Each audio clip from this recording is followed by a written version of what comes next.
बुरे काम का नतीजा, एक कहावत है, बुरे की जय बुरा होगा, भले की जय भला होगा। आज ये उसका खुमियादा अरविंद केजरीवाल भुगत रहे हैं और ससोदिया साहब भुगत के आए हैं। वो जो है क्या नाम उसका, जैन, ये सब वो लोग हैं जिन्होंने, हम कहना नहीं चाहते कि इनका बस नहीं चले, ये तो दिल्ली को लूटने आए थे।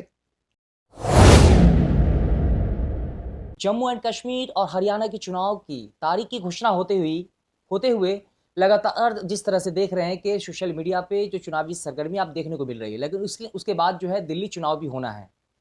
लेकिन जिस तरह के हालात हो रहे हैं, खासकर मुसलमान की बात की जाए तो मुस्लिम को कहीं ना कहीं प्रताड़ित किया जाता है, मॉब लिंचिंग हो रही है। इन सभी मुद्दों पर चर्चा करने के लिए इस वक्त हमारे साथ राहुल गांधी प्रियंका सेना के राष्ट्रीय उपाध्यक्ष मोहम्मद वसीम सैफी साहब हैं।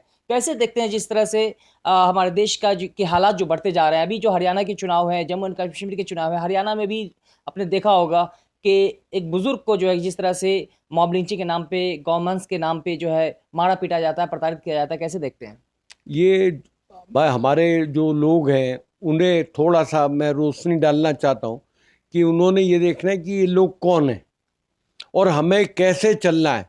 अभी जैसे हरियाणा में चुनाव है तो उन्हें एक तरफा कांग्रेस पार्टी के साथ जाना है, क्योंकि अरविंद केजरीवाल वाहिद आदमी हिंदुस्तान में था जिसने दिल्ली के अंदर, जब इसकी सरकार थी इसने जब हमारे जमात वाले मुसलमान भाइयों के ऊपर सबसे पहले इल्ज़ाम इसने ये लगाया कि ये कोरोना जो लाए हैं ये जमात वाले लाए। आज उन जमात वालों से मैं अपील करना चाहता हूं, और हमारे जो बेचारे जुम्मेदार भाई थे निजामुद्दीन मरकज के, उन्हें अंडर ग्राउंड रहना पड़ा इस अरविंद केजरीवाल की वजह से। और जो ये हालात हो रहे हैं हम लोगों के, हमें ये देखना है कि हमें इस टाइम पर किसके साथ जाना है। आज अगर थोड़ी बहुत हमारे बारे में बात कर रहे हैं, वो राहुल गांधी कर रहे हैं, प्रियंका जी कर रही हैं, राहुल भैया कर रहे हैं, या सोनिया जी, या हमारे अध्यक्ष साहब।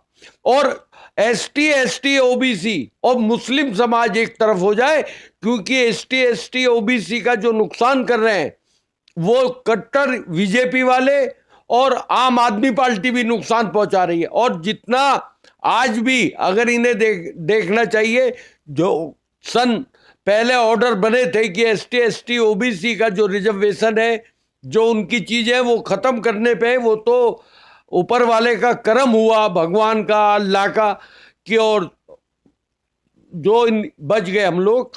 अगर इनकी 280 सीटें आ जाती बीजेपी की तो संविधान ही चेंज हो जाता, और उस संविधान का नुकसान जो होता वो एसटी, ओबीसी को, उसे होता हमारे भाइयों को, या मुसलमानों को तो है ही। मुसलमानों को तो हर जगह नुकसान है ही, हम तो कहीं गिनती में नहीं है। मगर हमें अपना डिफेंस रखें, अपने आप को मजबूत करें। और अरविंद केजरीवाल के लिए तो मैं कहता हूं कि हरियाणा वाले भाइयों के लिए, कि मरकज के अंदर जो भगदौड़ मचाई, जो उन्हें उनके ऊपर झूठे इल्जाम जमात वालों के ऊपर, वो अरविंद केजरीवाल ने कहा था। और दिल्ली में दंगे हुए और जो बेचारे लोग बेगुनाह थे उन्हें फौरन इसने मुसलमानों को उस पार्टी से भी निकाल दिया फौरन, कि ये चाहे वो इनका काउंसलर था उसे भी हटा दिया। तो मैं तो सभी भाइयों से अपील करता हूं, दिल्ली हो, बॉम्बे हो, इन्हें पहचान जाओ और इनके बिल्कुल साथ मत खड़े हो। और उन लोगों से भी अपील करता हूं जो मेरे मुसलमान भाई हैं, कि वो इस बात को देख लें कि हमें नुकसान काहे से है, किस आदमी से नुकसान है। अगर ये कहीं भी ये सिर्फ वोट काटने के लिए वहां खड़ा होगा और इससे कोई फायदा नहीं होगा। हमें तो अपने समाज को बचाना है, अपने आप को बचाना है और कांग्रेस को मजबूत करना है। क्योंकि अगर कांग्रेस मजबूत होगी तो मुसलमान कहीं ना कहीं डिफेंस में आ जाएगा। जो अभी मेरे भाई ने पूछा कि वहां पे अभी एक आदमी को, बुजुर्ग को मारा गया, एक बंबई में, महाराष्ट्र में, बेचारा वो ट्रेन में गलती से या भूले से, उसे नहीं मालूम था इसके ऊपर पाबंदी है, तो उसके साथ में बुरी हरकतें हुई। आज क्या हो रहा देश में, अगर उनके एरिया में कोई गंदे बलात्कार के काम हो रहे हैं, हम कहते हैं कि उन्हें फांसी दो, है। तो वहां तो क्या है कि अगर मुसलमान का झूठे को नाम आ गया तो उसके घर पे हरियाणा में भी बुलडोजर चला दिए गए, छूटे से किसी भी उसमें।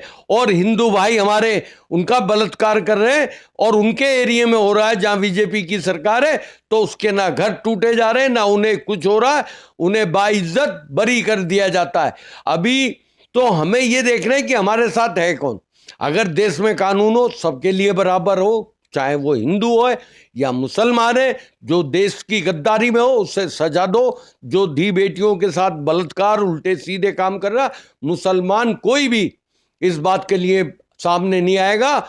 बेगुनाह को पुलिस ना पकड़े, जो गुनहगार है उसे पकड़े और चौराहे पे फांसी लगाए, मुसलमान उस पर तालियां बजाएगा। वसीम साहब, आप जो है राहुल गांधी प्रियंका सेना के राष्ट्रीय उपाध्यक्ष हैं, तो आप तो कांग्रेस की तारीफ करेंगे, लेकिन जनता जो है, जनता के बीच कहीं ना कहीं अगर देखा जाए तो अरविंद केजरीवाल जो दिल्ली के मुख्यमंत्री, उनकी एक अच्छी छवि बनी हुई है कि वो विकास की राजनीति करते हैं, और हिंदू मुस्लिम की बात रही तो वो भारतीय जनता पे आरोप लगता है इस तरह का। विकास की बात बता देना, कितने उन्होंने स्कूल बना दिए, कितनी यूनिवर्सिटी बना दी जो कांग्रेस ने बनाई थी आज से 10 साल पहले, वो ये सब दिल्ली में। उससे आगे बताए ना कौन सा स्कूल बना दिया। अगर किसी स्कूल का प्लास्टर हट गया है और उसे आपने तो रिपेयरिंग करवाना है, क्योंकि आपको तो फायदे पहुंचाने हैं। हमारे वहाँ हमने देखा है कि हमारे अमानत भाई जहाँ रहते हैं वहाँ का रोड भी उन्होंने स्कूल छोटा करके बड़ा करवा दिया, तो उसमें तो आप जानते ही हो। तो इससे कोई मतलब नहीं है। कौन सा काम नया ऐसा हुआ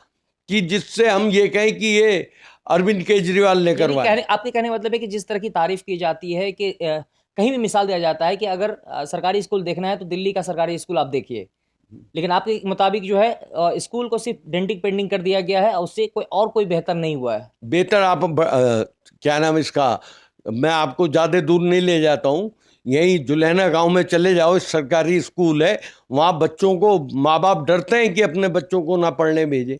ये हाल है वहाँ पे। छोटे छोटे बच्चे बिलेट लेके आते हैं और उल्टी सीधी हरकतें होती है। ये रहा जुलैना में स्कूल सरकारी। तो ये आप नहीं बोल सकते। ये आपको ये देखना है कि आप हैं कहाँ पर। क्या पहले सरकारी स्कूल नहीं थे? किसने बनाए थे वो?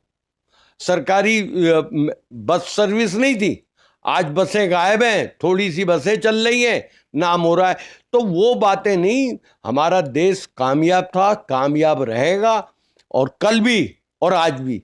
उससे अच्छे दिन आएंगे। कांग्रेस दोबारा से आने वाली है, और मजबूती से मैं सभी अपने एसटी, एसटी, ओबीसी और मुस्लिम समाज से अपील करता हूं कि एक तरफा कांग्रेस पार्टी को वोट दो और कांग्रेस को जिताओ। और ये देखिए इनकी बातें, वो हरियाणा की हमारी बहन अभी जीती हुई थी, मगर वो जीत जाती, उसे अवार्ड गोल्ड का मिल जाता, तो यहां थोड़ी सी बात खराब हो जाती। क्योंकि इन्होंने तो उसके बेटे को तो टिकट दे दिया और उसे सजा भी नहीं हुई। जिस बहनों ने, बिचारियों ने धरने पे बैठी और अपने देश के लिए कुर्बानी दी, अपनी देश के लिए मेहनत करी, अपने बाल तक कटवा दिए, सब कुछ, उन्हें बिचारियों को क्या हुआ? अभी हरवा दिया। मतलब कि 100 ग्राम वेट फालतू है। अरे भाई 100 तो ओलंपिक का जो है उसका नियम होता है अपना अपना गेम का। ऐसा है। उससे पहले क्यों नहीं हुआ? जब कुश्ती हो रही थी, वेट तो जब चेक होना चाहिए। इसमें कहीं तो घोटाला है कि भाई जब कुश्ती हो रही है, दोनों का वेट बराबर होना चाहिए, तो उतने टाइम चेक होना चाहिए। मतलब जब कुश्ती हो गई, जब जीत गई, अलॉटमेंट हो गया, उसके बाद में बोले इसका वेट फालतू है। तो क्या लगता है हरियाणा चुनाव में आम आदमी पार्टी भाजपा की बी टीम की तरह काम कर रही है? पहले भी ये थी बी टीम। दिल्ली में जो इलेक्शन हुए थे, बी टीम थी। वजह क्या हुई कि इन्हें उम्मीद नहीं थी इतनी ये सीटें ले आएंगे। अरविंद केजरीवाल नीयत खराब हो गई इनकी, क्योंकि पहले इन्होंने, मैं आपको बिल्कुल खुलासा बताता हूं, मैं रहा हूं, अब मुझे पता चला कि बी टीम क्यों है ये। भाई ये देखिए, जब हमारे जहां से राहुल भैया इलेक्शन लड़ते हैं, वहां इनका एक आदमी लड़ने गया, क्या नाम है उसका, कुमार विश्वास। जहां मोदी साहब लड़ने गए थे, वहां अरविंद केजरीवाल लड़ने गए। सिर्फ किस लिए कि थोड़ा बहुत जो बेफालतू का वोट है, जो दूसरी पार्टी को मिल जाएगा, वो इन्हें मिल जाए। इन्होंने वहां पर अपनी बेस बना के, और जब हमें आंखें खुली, अब हमें पता चला कि ये बी टीम थी बीजेपी की, और इन्होंने जब दिल्ली की सरकार इन्हें मिल गई और अच्छी बहुमत से मिल गई तो इन्होंने क्या, अब तो हम हीरो बन गए। बीजेपी ने कहा था कि भाई तुम यहाँ पे रहो, तुम इतने वोट काट लो कि हमारी सरकार बन जाए। तो खुल्लम खुल्ला भाई अगर लड़ते तो पूरे हिंदुस्तान में एमपी का चुनाव लड़ते नहीं, ये सिर्फ 2 सीटों पे क्यों लड़ा इन्होंने? राहुल भैया की सीट पे इलेक्शन लड़ा कुमार विश्वास ने, अरविंद केजरीवाल बनारस में चुनाव लड़ने गए थे, तो इनकी तो विद प्लानिंग काम था। और जब ये 28 सीटें ले आए थे तो बीजेपी को भी ये लगा कि अब किस इतनी ले लाएंगे, हम बहुमत में आ जाएंगे, मगर ये इतनी सीटें ला गए कि मतलब 63, तो ये बन गए हीरो। ये क्योंकि मुझसे बेहतर इनके बारे में कोई नहीं जानता, और आज उसी का बुरे काम का नतीजा, एक कहावत है, बुरे की जय बुरा होगा, भले की जय भला होगा। आज ये उसका खुमियादा अरविंद केजरीवाल भुगत रहे हैं और ससोदिया साहब भुगत के आए हैं। वो जो है क्या नाम उसका, जैन, ये सब वो लोग हैं जिन्होंने, हम कहना नहीं चाहते कि इनका बस नहीं चले, ये तो दिल्ली को लूटने आए थे। दिल्ली को लूटने आए थे, कह रहे हैं जी। दिल्ली का विकास कर रहे हैं। विकास कर रहे हैं तो देख लो शर्म यार, जहां से ये हीरो बने थे अरविंद केजरीवाल, ससोदिया, कुमार विश्वास, यहीं से हीरो बने थे। इन्हें शीला दीक्षित के वहां धंधे पे ये गए थे, वहां से हीरो बने। और इन्होंने इस एरिया में बताओ ना कितनी सिविल लाइनें, कितनी सड़कें बनवा दी, कितने रोड, पूरे शाहीन बाग में चले जाओ, पूरी दिल्ली चेक कर लो, कितने काम करे। जितने अंडरपास बने हुए हैं आज भी वहां, जब से इनकी सरकार है वहां पानी भर जाता है? जब कांग्रेस की सरकार थी, शीला जी ने सारे अंडरपास बनवाए, कहीं पानी नहीं भरता था। आज इन्होंने जितनी सड़कें बनी हुई, सारे रोड, सारे पुल शीला जी के दिल्ली के बने हुए, इनके कौन से पुल बने हुए हैं, कौन सी फैसिलिटीज इन्होंने दिल्ली को दी है? तो ये तो सिर्फ शीला जी की मेहनत का खार है। और हरियाणा में मैं अपने सभी समाज वालों से हालात देख के, इतने टाइम देश के क्या हालात हो रहे हैं, क्या होना है, उस पर देख के सिर्फ राहुल भैया को मजबूत करें, प्रियंका जी को मजबूत करें, सोनिया को मजबूत करें और अध्यक्ष साहब को मजबूत करें। देश हमारा मजबूत होगा और बढ़िया होगा, अच्छा होगा, जो सबका होगा। जो एक कहावत है, सारे जहां से अच्छा हिंदोसिता हमारा, हम बुलबुले हैं इसकी, ये गुलसिता हमारा। ये हम वही, मतलब एक जैसे रंग बिरंगी फूल है हमारे देश में, वो खिलते रहे और देश हमारा आगे बढ़ता रहे। और ये जो इलेक्शन चालू हो रहे हैं, इसमें मैं मुसलमान भाइयों से फिर अपील करता हूं, ST ST OBC से, कि इन दोनों समाज को एक साथ होना है। अपनी बेटियों की, अपने बच्चों की, अपने समाज की तालीम की तरफ ध्यान देना और एक पार्टी का साथ देना है। और सभी हरियाणा भाइयों वालों से, हरियाणा वालों से मैं अपील करता हूं कि अपनी बहनों की और जो जंतर मंतर पे पड़ी रही, उन बातों का ध्यान रख के, मेरे गुर्जर भाई, मेरे जाट भाई, इन बातों का ध्यान रखें कि अपने देश का नाम ऊंचा करें और इनसे बच के चलें। ये नफरत के बाजार होंगे तो कहीं ना कहीं नुकसान पहुंचता है। और मैं उससे अपनी बात खत्म करता हूं। जय हिंद, जय भारत, खुदा हाफिज। तो अभी आपने देखा कि राहुल प्रियंका गांधी सेना के राष्ट्रीय उपाध्यक्ष मोहम्मद वसीम सैफी ने क्या कुछ कहा। वहीं इनका कहना है कि हरियाणा इलेक्शन या जम्मू एंड कश्मीर का इलेक्शन होना है।